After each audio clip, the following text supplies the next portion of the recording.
Saya sangat bersyukur ya hari ini bisa diundang ke podcast Universitas Muhammadiyah Jambi, Suara Universitas Muhammadiyah Jambi, dan saya masuk langsung ke gedungnya, nyaman, gedung barunya berapa lantai? 6 lantai, Pak. 6 lantai, indah sekali. Jadi ini sebuah potensi dan yang paling penting berada di tengah-tengah kota. Asik.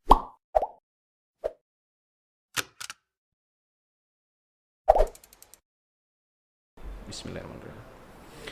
Assalamualaikum warahmatullahi wabarakatuh. Selamat pagi, selamat siang, selamat sore, selamat malam, selamat untuk kita semua tentunya. Luar biasa, hari ini kita kembali bersama Suara Universitas Muhammadiyah Jambi, siaran udara Universitas Muhammadiyah Jambi. Dan luar biasa, hari ini kita kedatangan tamu istimewa kita, Bapak Wakil Wali Kota Jambi, yang tentunya sudah sangat dikenal oleh masyarakat luas.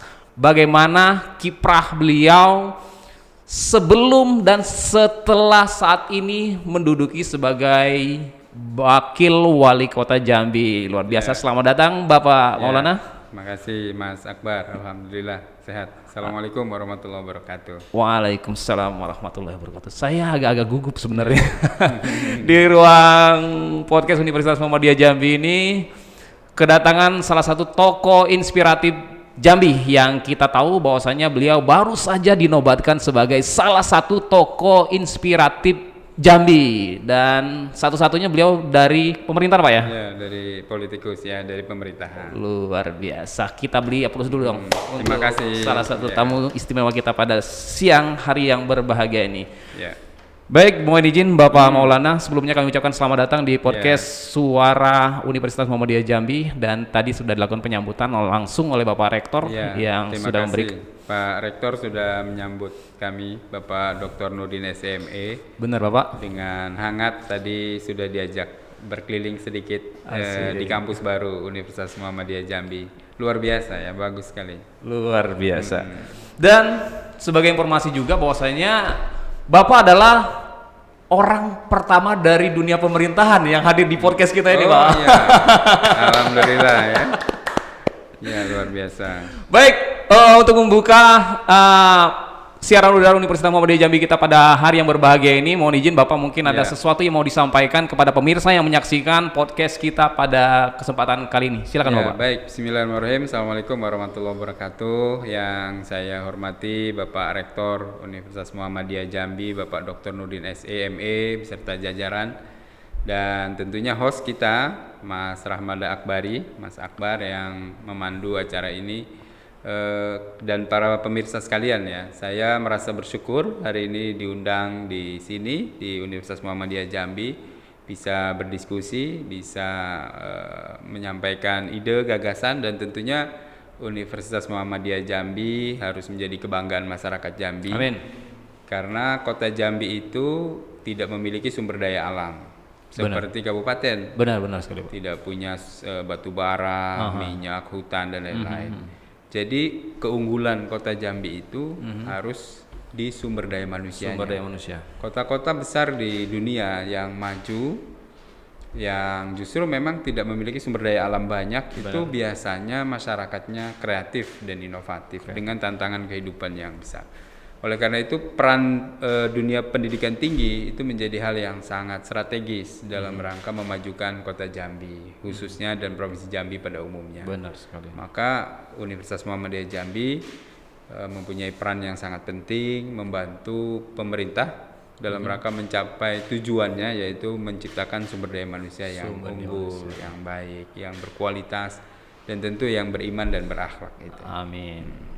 Baik pemirsa, singkat penyampaian dari beliau sebagai opening kita di Suara Universitas Muhammadiyah Jambi hari ini, yang saya tangkap dan saya catat di sini bahwasanya pentingnya sumber daya manusia yang kreatif, unggul, dan inovatif khususnya di kota Jambi, karena kota Jambi itu sendiri tidak mempunyai sumber daya alam. Karena tidak ada punya sumber daya alam, Pak ya. Iya, makanya betul. manusianya harus kreatif dan inovatif, Pak ya. Iya, betul. Luar biasa. catat bagi kita semua bahwasanya beliau sangat mensupport, mendukung penuh apapun yang dilakukan oleh kita sebagai milenial dan juga semua kalangan Pak ya, nggak hanya milenial Pak ya. Semua kalangan, semua unsur Pak ya. Semua unsur, tapi memang motor penggeraknya karena kita sekarang memasuki bonus demografi. Benar. Ya, di mana usia-usia produktif kelompok-kelompok milenial jumlahnya dari tahun ke tahun semakin banyak. Benar. Nah, ini seperti pisau bermata dua. Kalau tidak diberdayakan secara optimal, terutama kelompok milenial ini, maka akan menimbulkan permasalahan sosial. Salah satunya adalah pengangguran terbuka yang lebih banyak. Nah, tapi di sisi yang lain, dengan jumlah anak-anak produktifnya meningkat, jumlahnya banyak, kalau dikelola dengan baik, ini sebuah gerbong perubahan dan kemajuan yang sangat baik dari Jambi khususnya, karena kelompok milenialnya inovatif, kreatif, dia membuka lapangan kerja, membuat sesuatu yang maju di Jambi ini dikenal oleh masyarakat di seluruh dunia. Karena sekarang kan kita sudah global ya, apapun yang dilakukan di sini dalam hitungan detik sudah bisa dilihat oleh masyarakat dunia. Oleh karena itu kelompok milenial yang jumlahnya banyak ini harus meningkat kualitasnya. Salah satunya adalah pemerintah Kota Jambi harus mendorong dunia pendidikan tinggi, mengajak mahasiswa ya, sebagai agen perubahan, sebagai guardian of value, penjaga nilai-nilai kebaikan. Jadi milenial yang diharapkan itu kreatif, inovatif, tetapi juga punya kemampuan untuk tetap menjaga nilai-nilai kebaikan. Karena jati diri kita sebagai produk lokal itu harus tetap ada Pak ya? Harus tetap ada. Jangan kemudian kita inovatif, kreatif, mengikuti semua apa yang didapat dari proses global tadi, tanpa kita menjaga, menyaring, kemudian melihat serta eksistensi kita menjaga nilai-nilai kebaikan itu. Dan kita masyarakat Jambi sebagai masyarakat Melayu yang punya karakter ya, tersendiri, dari keturunan kita itu sopan, ramah, kemudian kita gotong royong, kemudian terkenal bagaimana Melayu itu kan bersendikan syara dan syara kitabullah itu. Nah, artinya pendidikan tinggi termasuk Universitas Muhammadiyah yang mempunyai spesifikasi juga ada nama Muhammadiyah, artinya sebuah organisasi besar di Indonesia yang menjaga nilai-nilai itu. Maka penting perguruan tinggi seperti Muhammadiyah ini kemudian berperan untuk menjadikan anak-anak muda Jambi berkualitas gitu, ya kan? Benar sekali. Baik.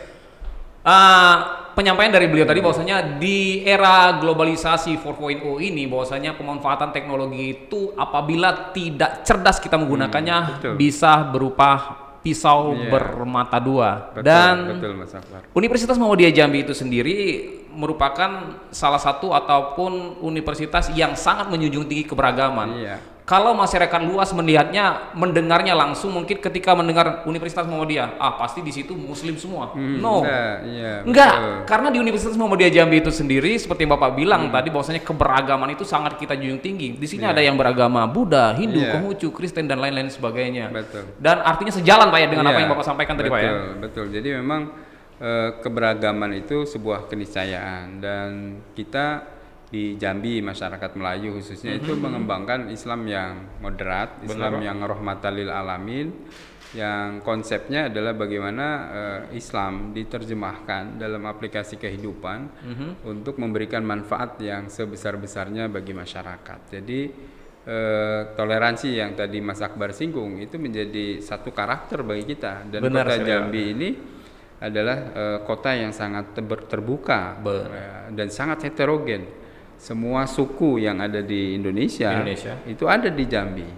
Semua agama yang ada di Indonesia ada di Jambi, dan stabilitas, keamanan yang kondusif, saling menghargai, menghormati sebagai budaya Melayu ini menjadi modal dasar kenapa Jambi menjadi kota yang diidentifikasi oleh pihak kepolisian misalnya kota yang terdamai ya, termasuk kelompok kota-kota yang nyaman, Benar. damai, yang kondusif. Benar. Nah, ini penting untuk mendorong iklim investasi, iklim usaha. Karena semua anak-anak muda kita yang ingin berusaha itu satu pertama kali yang harus dilihat apakah usaha kita aman, nyaman, bisa berkembang, ya kan? Nah, pemerintah Kota Jambi dalam hal ini sangat memberikan karpet merah untuk Red carpet lah ya. Iya, untuk investasi, baik Benar. investasi besar maupun investasi yang kecil, UMKM gitu ya. Karena memang di tengah pandemi ini investor besar kan banyak menahan diri. Benar, karena Pak. memang karena pandemi ini pengaruhnya besar. Terutama di Kota Jambi itu ada 4 sektor yang terkontraksi secara berat. Yang pertama adalah perhotelan, yang kedua adalah restoran, yang ketiga usaha pariwisata dan hiburan. Nah, sekarang saatnya kita bangkit ya, karena dari segi kesehatan alhamdulillah para ahli sudah memahami betul karakteristik dari virus COVID-19, bagaimana cara mencegahnya.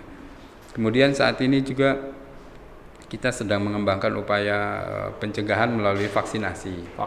Sudah tahap dunia kesehatan, tenaga kesehatan sudah 100%, ASN, TNI, Polri sudah 100%. Sekarang sedang lansia, nanti kelompok masyarakat rentan yang ketiga, yang keempat seluruh masyarakat.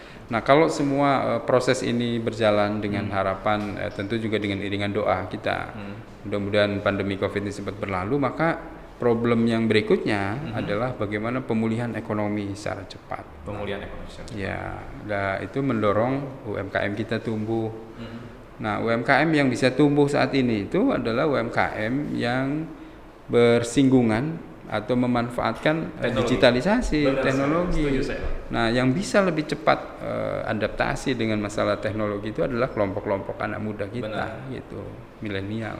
Ya, bahwasanya koneksitas para UKM maupun UMKM yang ada di manapun sebenarnya sangat-sangat diperlukan dengan generasi milenial. Pemanfaatan teknologi 4.0 tadi, Pak ya. Betul. Baik, saya mau nanya sama Bapak. Menurut Bapak bagaimana kira-kira potensi kaum muda yang ada di Jambi ini? Karena sejauh Bapak berjalan pasti menemui banyak milenial baik itu di sekolah, di kampus dan di lingkungan-lingkungan masyarakat. Bagaimana potensi masyarakat ataupun khususnya generasi muda milenial yang ada di Jambi ini keterkaitannya dengan untuk memajukan wilayah kita ini, Pak? Ya, saya sering diundang, bertemu, berdiskusi, menjadi narasumber di berbagai organisasi kepemudaan. Begitu juga di kampus-kampus, di Senat DEMA ya, sekarang Dewan Eksekutif Mahasiswa dan lain-lain di banyak tempat. Kami melihat bahwa potensinya untuk anak-anak Jambi ya tidak kalah dengan siapapun dan mempunyai potensi yang luar biasa. Saya melihat misalnya ada anak-anak muda yang mampu menciptakan satu kawasan yang sebelumnya belum maksimal bermanfaat secara besar, kemudian didesainnya menjadi tempat diskusi anak-anak muda, ada kafenya di situ, kemudian ada spot foto yang luar biasa indah yang sebelumnya belum terfikirkan. Itulah inovasi, membuat sesuatu yang baru. Dan potensi itu sangat besar di anak-anak kita Jambi, terutama ya juga mahasiswa ya, mahasiswa di berbagai perguruan tinggi. Dan memang perguruan tinggi saat ini juga saya lihat mendorong itu semua dengan konsep kampus merdeka misalnya. Artinya lebih banyak juga aplikasi dari ilmu yang dimiliki itu kemudian bisa diaplikasikan. Dan yang paling penting kemajuan satu daerah itu sangat ditentukan oleh jiwa entrepreneur para milenialnya gitu. Nah, Indonesia itu hanya di bawah 2% ya entrepreneur yang ada yang berkembang. Nah, sekarang kita harapkan itu semua tumbuh ya, tumbuh jiwa-jiwa wirausaha ini.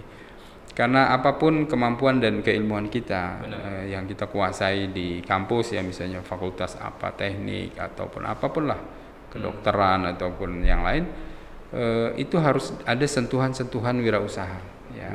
Sehingga tidak berpikir normatif dalam kotak satu lingkup itu aja ya, kita harus berpikir out of the box yang sering kita kenal itu seperti saya misalnya. Kalau saya waktu itu berpikir satu garis saja linear ya kan, jadi dokter gitu. Alhamdulillah orang tua saya dengan keterbatasannya bisa nyekolahkan saya jadi dokter.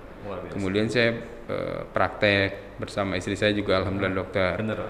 Kita kumpulkan hasil itu untuk kesejahteraan kami keluarga sudah cukup, sangat cukup ya, dua-dua seorang dokter.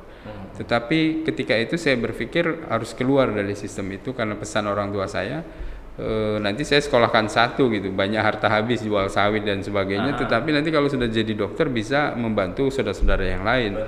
Alhamdulillah dari 9 saudara yang jadi dokter ya cuman saya, dan karena itu amanah dari orang tua, maka setelah saya jadi dokter saya sudah bisa mengumpulkan sedikit-sedikit uang, ya saya berpikir bagaimana saya bisa membuka lapangan pekerjaan. Berbuat lebih banyak untuk masyarakat. Iya, berbuat untuk masyarakat. Makanya uang yang sedikit tadi saya kumpulkan untuk membangun rumah sakit misalnya. Karena kan rumah sakit padat karya, padat modal ya kan, padat alat, sehingga banyak tenaga kerja. Ponakan saya, tetangga saya bisa bekerja. Ya alhamdulillah sekarang 300 lebih di satu unit gitu kan karyawannya. Untuk rumah sakit aja ya, Pak ya? Untuk rumah sakit. Kemudian juga saya berpikir bahwa yang bisa merubah saya dari kondisi ekonomi yang pas-pasan bisa seperti sekarang itu adalah pendidikan. Pendidikan Pak. Ya, jadi memang saya dengan istri saya berkomitmen ya untuk bagaimana bisa berperan di dua sektor ini karena ini adalah kebutuhan dasar. Yang pertama di bidang kesehatan. Alhamdulillah saya sudah punya rumah sakit yang bisa membantu masyarakat. Kemudian yang kedua pendidikan.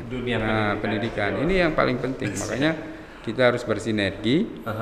Kota Jambi ini harus menjadi kota pendidikan. Kota pendidikan. Ya, jadi kalau orang masyarakat di Provinsi Jambi belum sekolah atau belum kuliah di Jambi, rasanya kurang. Jadi Jambi itu pusat pendidikan tinggi yang berkualitas, yang kreativitas dan inovasinya itu didorong terus gitu. Luar biasa. Itu. Pemirsa, satu catatan yang perlu saya sampaikan di sini bahwasanya salah satu kisah inspiratif beliau berani keluar dari zona nyaman, Pak ya. Iya, betul. Berani keluar dari zona nyaman dan bahwasanya pondasi untuk masyarakat sejahtera itu salah satunya adalah pendidikan. Iya, betul. Pendidikan, dan beliau sudah membuktikan itu dengan menceritakan sejarah beliau sendiri. Dan itu merupakan satu motivasi tentunya bagi kita semua yang menyaksikan podcast ini, kisah inspiratif daripada Bapak Wakil Wali Kota Jambi tadi. Dan pertanyaan berikutnya nih Pak, yang mau saya sampaikan sama Bapak nih, program kerja Bapak nih dalam rangka untuk memajukan Kota Jambi ke depan ini Pak, bagaimana nih Pak? Ya, jadi Kota Jambi ini kan ibu kota provinsi. Benar sekali. Etalasenya Provinsi Jambi. Etalase Provinsi Jambi. Kebanggaan masyarakat Provinsi Jambi. Rasanya hampir semua lah masyarakat Provinsi Jambi ini ingin ke Jambi kalau liburan, kalau jalan-jalan, ya kan, silaturahmi dan lain sebagainya. Oleh karena itu syarat pertama ya sebuah kota itu baik harus memiliki daya dukung infrastruktur yang baik, memadai. Dan itu sebuah syarat. Nggak mungkin kita misalnya ingin ke kota itu, tapi kota itu gelap, ya kan? Kota itu tidak layak, jalannya kurang layak. Apa kota mati? Iya, kota mati. Maka kota ini harus didukung dengan infrastruktur perkotaan yang memadai. Termasuk hal yang kecil, misalnya tata kelola sampah.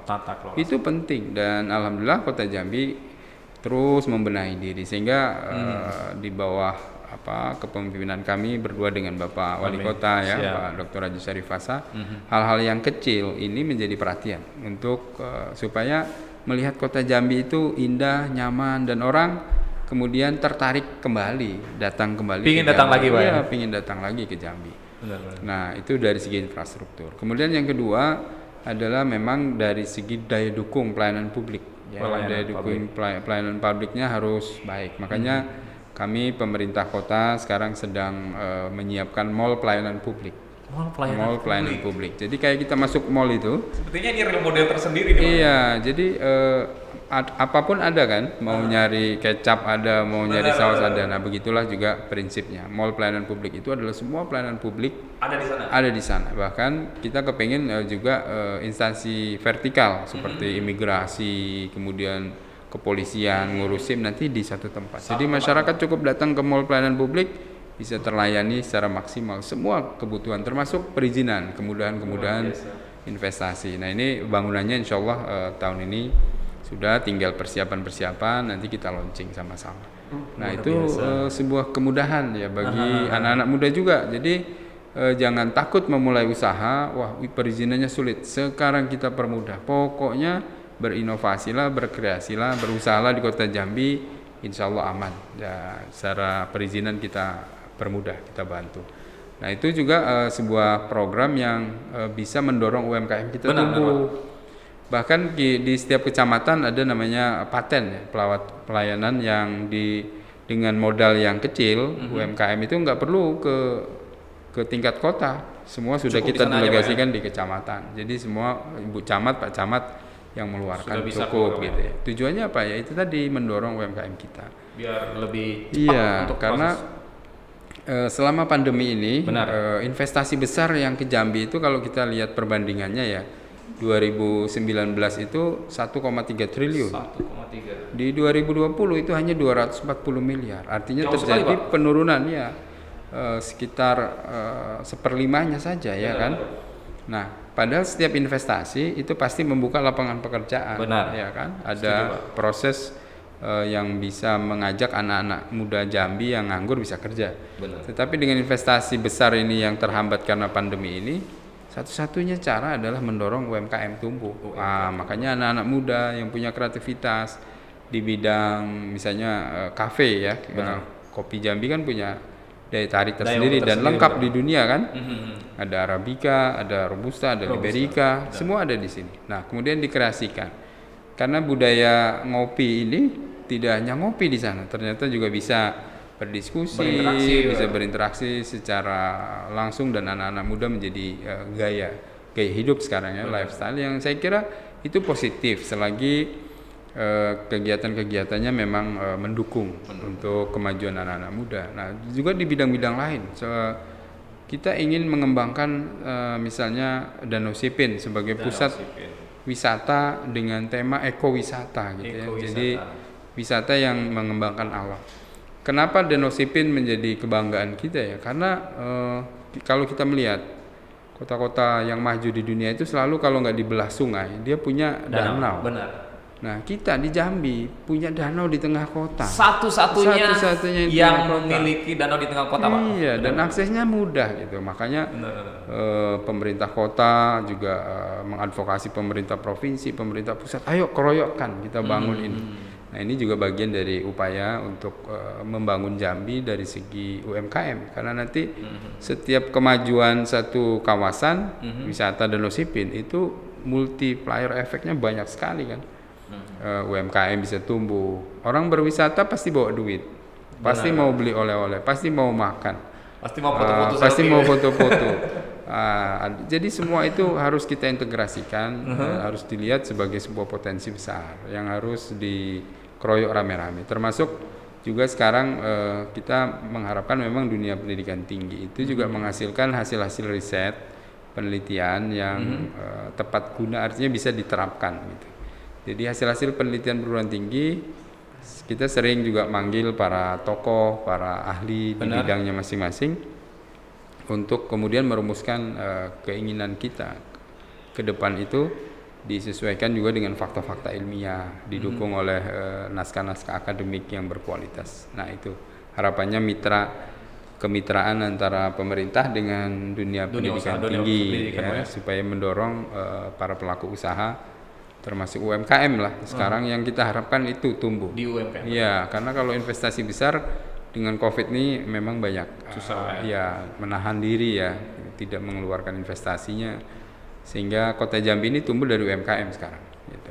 Baik, Bapak, yang Bapak sampaikan tadi kami menangkapnya ada satu real model terbaru yaitu mall pelayanan publik dan terintegrasi vertikal maupun horizontal ini, Pak ya. Iya. Kalau boleh tahu nih, Pak, itu lokasi mall pelayanan publik ini di mana? Saya belum nangkap nih, Pak. Iya, jadi ada di belakang gedung DPRD kota. Dulu ada 3 atau 4 rumah dinas pimpinan DPR, sekarang sudah dibangun itu. Dengan struktur yang memang seperti mall, tetapi di dalamnya isinya adalah pelayanan perizinan, pelayanan semuanya. Jadi harapannya masyarakat kalau butuh mendapatkan pelayanan publik ke situ. Langsung ke sana, Pak. Ya, baik administrasi kependudukan, perizinan, SIM misalnya, kemudian juga imigrasi, paspor dan seterusnya. Nanti berharap sekali datang bisa dapat semua, apapun yang dibutuhkan. Nah, itu tujuannya meningkatkan akses pelayanan publik.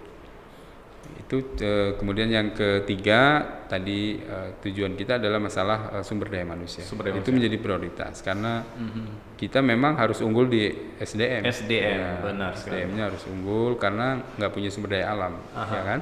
Maka salah satunya kita mendorong pendidikan tinggi itu maju, berkembang di Jambi. Kenapa? Karena pendidikan tinggi itu juga mempunyai efek yang banyak. Adanya perguruan tinggi seperti Universitas Muhammadiyah Jambi, terkenal mahasiswanya dari mana-mana, dari luar provinsi, dari luar kota. Benar. Hadir ke Jambi ini ingin menuntut ilmu di Universitas Muhammadiyah, pasti butuh daya dukung, yaitu misalnya tempat tinggal. Benar. Kos-kosan akan hidup, tumbuh, ya kan. Dan itu juga memberikan efek peningkatan ekonomi masyarakat. Kemudian setiap mahasiswa yang datang ke sini butuh makan, maka juga ada kantin atau apa, usaha-usaha rumah makan juga tumbuh, catering dan seterusnya. Butuh daya dukung yang lain, butuh cuci baju, butuh ATK, butuh yang lain. Nah, jadi kemajuan perguruan tinggi di Jambi dan memang dari segi kuantitas masih kurang dibandingkan dengan rasio penduduk kita kalau dibandingkan dengan kota-kota besar lain di Jawa gitu. Jadi ada potensi besar untuk meningkatkan SDM di satu sisi, tetapi mempunyai dampak ekonomi yang luas, yaitu pendidikan tinggi. Karena kalau pendidikan menengah itu kan kecenderungannya di daerah asal. Jadi kalau misalnya dari kabupaten ya dia sekolah SD, SMP, SMA di kabupaten. Iya, tapi begitu lulus kalau masyarakat Jambi pikir wah saya harus kuliah di Jambi dong gitu kan supaya meningkat gitu kan, ada peningkatan. Nah, dari segi silaturahminya, dari segi jaringan, dari segi kualitas pendidikan dan sebagainya. Nah, ini harus kita dukung pendidikan tinggi ini maju, itu Mas. Baik, luar biasa sekali bahwasanya penyampaian dari beliau tadi, interaksi dari lingkungan masyarakat dan juga pemerintah, juga perguruan tinggi dan untuk mendompleng daripada perekonomian kota itu sendiri ya. Kota Jambi ini merupakan salah satu kota yang banyak sekali meraih penghargaan dari berbagai macam potensi yang ada nih Pak. Dan saya melihat juga bahwasanya akun-akun Instagram maupun Facebook, YouTube di pemerintahan Kota Jambi sangat-sangat aktif Pak, sangat-sangat aktif. Betul. Bahkan itu semua juga merupakan salah satu contoh sebenarnya bagi masyarakat bahwasanya pemanfaatan teknologi itu sendiri di era 4.0 ini untuk menyebarluaskan informasi positif tentunya. Nah, yang ingin saya tanyakan di sini Bapak ataupun Bapak boleh sampaikan saran kepada kita semua yang ada di sini bagaimana cara pemanfaatan teknologi itu sendiri di era 4.0 ini untuk menepis ataupun mengurangi daripada kita sendiri untuk menepis informasi-informasi hoax itu sendiri, Pak. Betul. Jadi memang teknologi informasi ini apabila dikuasai oleh orang-orang baik jadi baik. Benar, Pak. Tetapi sebaliknya juga kalau dikuasai orang-orang yang kurang baik jadi kurang baik. Jadi kan ini kan sebuah sarana, sebuah alat, sebuah media yang tergantung yang memanfaatkannya. Oleh karena itu kami mengajak kita semua untuk memanfaatkan teknologi ini secara bijak, ya kan, dengan informasi-informasi yang positif dilakukan oleh Humas Pemkot Jambi, maka masyarakat dengan mudah bisa tahu, oh apa keinginan Pak Wali Kota, apa visi Pak Wali Kota, Pak Wakil Wali Kota, para pejabat di pemerintah kota dan apa yang diperbuat, sehingga real time bisa dilihat oleh masyarakat bahwa kita bekerja dan arahnya ke sini, sehingga semua bisa sama-sama saling membantu, saling menguatkan. Tetapi di sisi yang lain, apabila teknologi ini juga dipegang oleh orang-orang yang tidak bertanggung jawab, ya bisa untuk menebarkan fitnah, bisa untuk menipu, bisa untuk mengganggu orang, ya kan. Nah, ini yang hoax ini ya kita harus lawan dengan cara orang-orang baiknya harus menguasai teknologi. Salah satu contoh misalnya media dakwah, ya kan. Kalau ceramah kita Isra Mi'raj misalnya gitu, yang nonton yang karena pandemi nggak boleh lebih dari 100, tetapi karena dengan media sosial itu bisa jutaan orang mendapatkan hikmah dari substansi yang disampaikan. Itu contoh-contohnya. Termasuk juga kegiatan di Pemkot tadi. Bisa dilihat bahkan tidak hanya masyarakat Jambi kan, se-Indonesia bisa lihat, oh Pak Wali Kota kegiatannya ini, programnya ini, Pak Wakil ini. Sehingga semua bisa melihat dan memberikan apresiasi positif. Dan yang paling penting juga UMKM tadi, anak-anak muda kita juga harus memanfaatkan digitalisasi, karena orang-orang yang menguasai teknologi ini menguasai dunia. Dia di bidang big data atau data yang besar itu kan ada semua di situ. Kemudian yang kedua, artificial intelligence yang sekarang ke depan itu semakin dikembangkan dan kita akan tertinggal kalau kita tidak menguasai itu. Jadi pesan saya untuk anak-anak muda terutama mahasiswa sebagai agen perubahan, jangan menafikan sebuah perubahan, karena perubahan adalah sebuah kepastian. Maka berubahlah, ikutilah teknologi ini, tetapi tetap harus mampu menjaga nilai-nilai kebaikan. Tujuannya selalu menebarkan kemanfaatan dan kebaikan melalui teknologi yang kita kuasai gitu. Oke. Baik, bahwasanya tebarkan semua kebaikan itu melalui teknologi dan jangan salah menggunakan teknologi itu sendiri, Pak ya. Betul. Karena di situasi dan kondisi apapun, apa yang sedang kita kerjakan, karena Bapak merupakan salah satu public figure, masyarakat itu ingin tahu, ini Bapak lagi ngapain, lagi apa ini. Dan luar biasanya bahwasanya saya terus terang bicara sama Bapak saat ini, bahwasanya Bapak sangat-sangat open sama siapa saja. Bapak sangat open sama kita, sama masyarakat yang lain yang membutuhkan kehadiran Bapak sangat open, dan itu merupakan apresiasi yang luar biasa, penghormatan tertinggi kami sebagai masyarakat kepada Bapak, salah satu public figure di pemerintahan Kota Jambi tentunya. Dan yang pertanyaan berikutnya ingin saya sampaikan, menyampaikan pertanyaan ke Bapak ini, mungkin ada saran, masukan dari Bapak sendiri terkaitannya dengan kita yang ada di dunia pendidikan, khususnya di perguruan tinggi di Kota Jambi khususnya, dan untuk kita semuanya menyaksikan podcast Suara UM Jambi ini, Pak. Ya, untuk pendidikan tinggi, saya melihat seperti Universitas Muhammadiyah Jambi ini terus berbenah meningkatkan layanannya. Lihat terbaik dari segi infrastruktur kan, sekarang sudah, dari saya sering lewat sini, luar biasa perkembangannya. Nah ini kita harus dukung semua.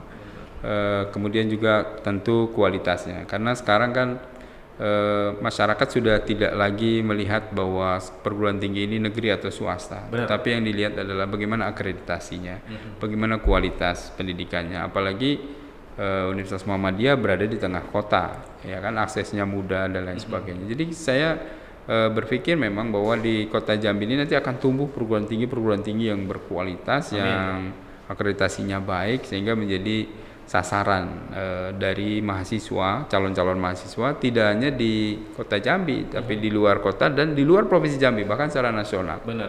Nah, syaratnya adalah tadi, bagaimana perguruan tinggi itu mampu menunjukkan kualitasnya melalui akreditasi misalnya. Itu satu hal yang paling mudah diakses oleh masyarakat. Oh, akreditasinya ini unggul misalnya, atau levelnya apa. Nah, ini menjadi sebuah keniscayaan bagi sebuah perguruan tinggi. Benar. Maka perguruan tinggi secara internal melakukan perbaikan, kami dari pemerintah kota juga melakukan penataan dari segi daya dukung infrastruktur, akses, kemudahan, kecantikan kota ini, sehingga nanti simultan. Di dunia perguruan tingginya sudah berkualitas, tarafnya naik, kemudian fasilitas infrastrukturnya kita dukung, perguruan tinggi akan memberikan dampak yang tadi sangat luas bagi masyarakat. Keberimbangan. Akhirnya nanti ekonomi juga, di mana tumbuh perguruan tinggi, di sekitarnya pasti ekonominya tumbuh. Bahkan rumah-rumah masyarakat yang kecil pun disulap jadi kos-kosan yang akhirnya sebelumnya tidak menghasilkan menjadi menghasilkan, gitu kan. Ya, menaikkan ekonomi secara umum. Jadi kami bangga lah di Jambi ini sudah banyak perguruan tinggi dan terus harus tumbuh, Jadi kami bermitra di situ. Apapun kebutuhan untuk daya dukung lingkungan, fasilitas, misalnya jalannya, kemudian lampu jalan, penerangan dan lain-lain, kita sama-sama dorong supaya perguruan tinggi itu tumbuh dan berkembang. Baik, Bapak, luar biasa. Bapak bilang kami bangga. Kami pun sangat bangga di kepemimpinan Bapak saat ini, luar biasa sekali. Kota Jambi itu sungguh-sungguh sangat berwarna, Pak. Saya membuktikan, dan saya barusan tadi malam membawa kakak saya baru datang dari Padang, saya ajak nongkrong di Tugu Kris. Saya nggak cerita dulu, saya mau dengar dulu apa pendapat beliau. Wih Dek, ini bersih ya, enak ini penataannya begini. Iya, saya bilang Kak kayak gini memang udah memang seperti ini, saya bilang. Oh kayak gini ya. Artinya gini Pak, saya membicarakan ini artinya masyarakat di luar sana itu ketika datang ada kesan tersendiri tentang kota Jambi itu sendiri, dan saya terkadang juga berkomunikasi dengan teman-teman saya yang ada di luar kota. Bar, tolong dong kirim kalau kita ke kota Jambi kita mau kunjungin kemana, saya screenshot. Kamu kunjungi deh ke sini, kunjungin deh ke sini. Saya kasih referensi bosnya. Oh, saya dulu tahun sekian pernah sini, udah berubah ya sekarang. Berubah, kota Jambi udah berubah sekali. Alhamdulillah ya. Sudah banyak titik spot yang indah-indah ya kan. Itu sebuah upaya kita untuk Jambi bisa dikenal lebih luas lagi. Benar sekali, luar biasa. Pemirsa yang menyaksikan Suara Universitas Muhammadiyah Jambi, sebenarnya saya banyak sekali pertanyaan di luar daripada yang ingin disampaikan sama beliau, dan keterbatasan waktu dan ruang tentunya membuat kita harus mengakhiri podcast di Suara Universitas Muhammadiyah Jambi ini. Namun sebelum kita close, saya pingin kita semua di sini juga pingin Bapak untuk memberikan statement ataupun memberikan closing statement tentang kegiatan kita yang ada di sini, dan bagaimana yang Bapak rasakan ketika Bapak masuk di Universitas Muhammadiyah Jambi itu sendiri. Baik, saya sangat bersyukur ya hari ini bisa diundang ke podcast Universitas Muhammadiyah Jambi, Suara Universitas Muhammadiyah Jambi, dan saya masuk langsung ke gedungnya, nyaman, gedung barunya berapa lantai? 6 lantai, indah sekali. Jadi ini sebuah potensi, dan yang paling penting berada di tengah-tengah kota. Ya, aksesnya mudah.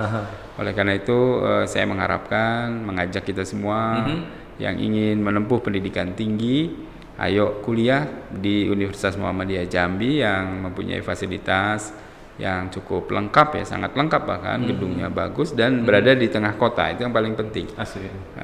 Aksesnya mudah dan semua daya dukungnya, namanya di tengah kota. Semua mudah, mau nyari makan mudah, mau nyari kos-kosan mudah, mau tempat wisata belanja juga semua dekat. Ya, dari mall-mall dekat. Jadi ini sebuah perguruan tinggi yang insya Allah berkembang terus di kota Jambi. Sukses Universitas Muhammadiyah Jambi. Baik, luar biasa pemirsa yang menyaksikan Suara Universitas Muhammadiyah Jambi ini. Beliau sudah menyampaikan bagaimana situasi dan kondisi yang ada di Universitas Muhammadiyah Jambi ini tentunya. Dan kami juga ingin mengharapkan kepada kita semua yang menyaksikan podcast kita kesempatan hari ini, bahwasanya Bapak bukan yang pertama, bukan yang terakhir, Pak. Ada momen-momen berikutnya nanti main kemarin lagi, Pak. Terima kasih. Saya tunggu undangannya, Pak, dari Pak Rektor. Baik, luar biasa pemirsa.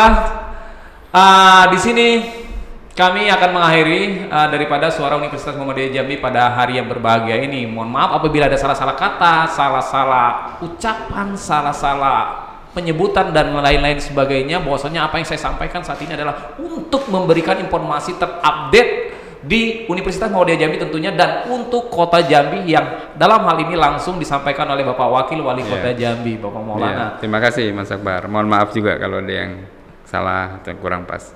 Para pemirsa juga semuanya. Terima kasih. Mohon maaf atas kesalahan dan terima kasih atas segala perhatian. Assalamualaikum warahmatullahi wabarakatuh. Baik, terima kasih. Wassalamualaikum warahmatullahi wabarakatuh.